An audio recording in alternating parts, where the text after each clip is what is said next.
Hey friends, it's Megan Elizabeth from ByMeganElizabeth.com, founder and creator of She Makes Club. Excited to make a Sola Wood flower arrangement with you today.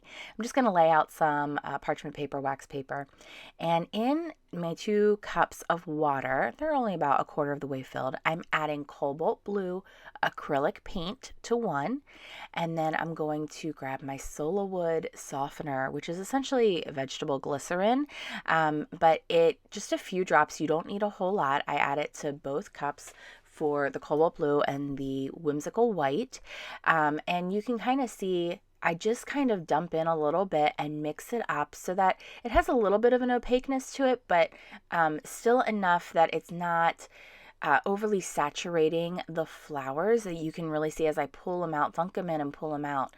You can see some of the vein or grainage to the wood flower, and that's exactly what I want to see. So I'm just dipping each flower in one by one, making sure all the petals are fully saturated. I place them upside down and let them dry for 12 to 24 hours, sort of depending. When I'm doing something like really different contrast, like a blue and white or a red and light pink or something, I will really make sure they're separated on my mat so that there's no bleeding. And then also when I go to arrange, that's why I wait that 24 hours, so there's no bleeding after the arrangement's done. I really want to keep it clean and crisp.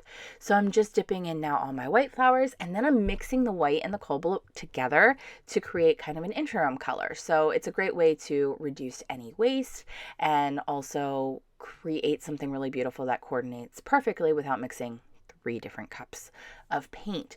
So I'm just kind of counting them, making sure that I have enough, and then I'm going to paint my 12-inch wooden box with the white. So I'm just grabbing a sponge paintbrush, brushing it on there and setting it aside to dry. You can see I dropped some white paint on that flower, so I'm going to kind of smush it in with the other colors. This is again why you really want to keep them separated. That one's not going to be a big deal because it's just mixed with the white and the blue anyway, so I'm not too worried about it. I just flipped it over and kind of letting it sit in that little puddle and fluffing it up.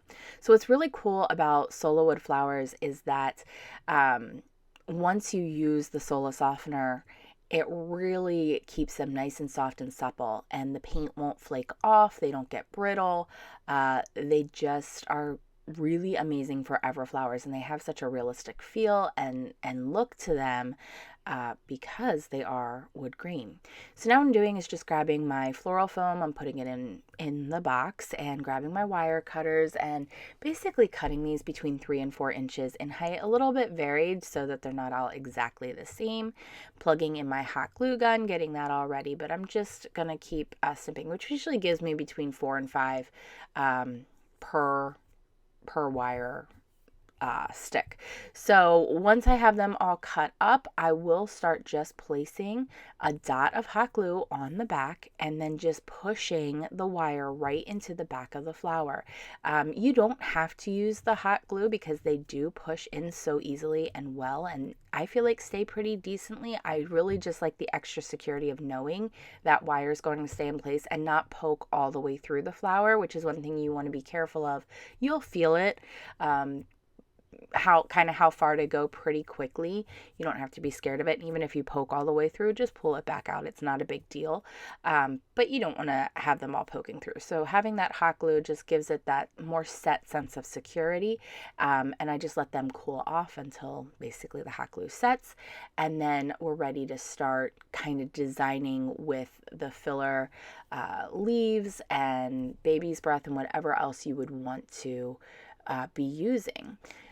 I really love that my client asked me to make this arrangement. It's for one of her friends who's getting married, so we're gonna customize it a little bit further. But that is like my favorite thing about Sola Wood flowers is that it's such a forever arrangement that you really can customize and do so many beautiful things with, as you've probably seen here on the channel from By Megan Elizabeth. So now I'm just taking hot glue, and this is just some floral moss. I'm just covering the entire foam block.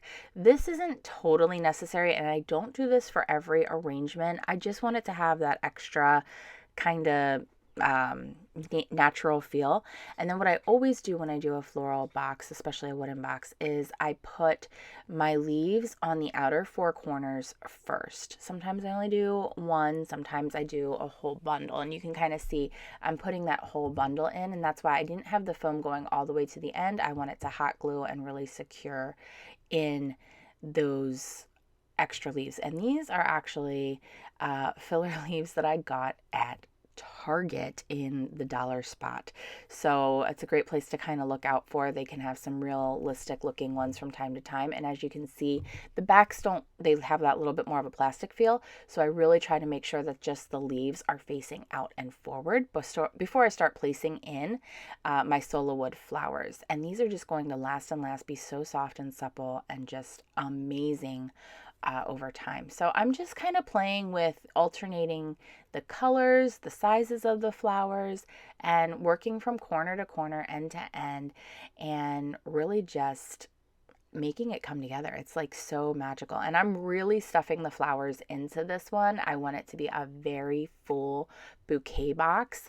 I love the look of that from time to time. Sometimes I really leave them pretty shallow and I don't stuff them full or layer them on top of each other quite like I do with this one, but I am really glad that I did. I really love the way that this came out. And then I start adding in just some hot glue and gluing in additional flowers in between. And again, just making sure that the plastic pieces aren't hanging out. So this one's like really hanging out. So I kind of fold it over and even do a little bit of glue on it. And then I'm adding a little bit of this faux eucalyptus. And ultimately we ended up switching out the eucalyptus for golden baby's breath. So even though it was hot glued in, I just carefully removed it and then put baby's breath in its place at the very end, which you'll see in the pictures.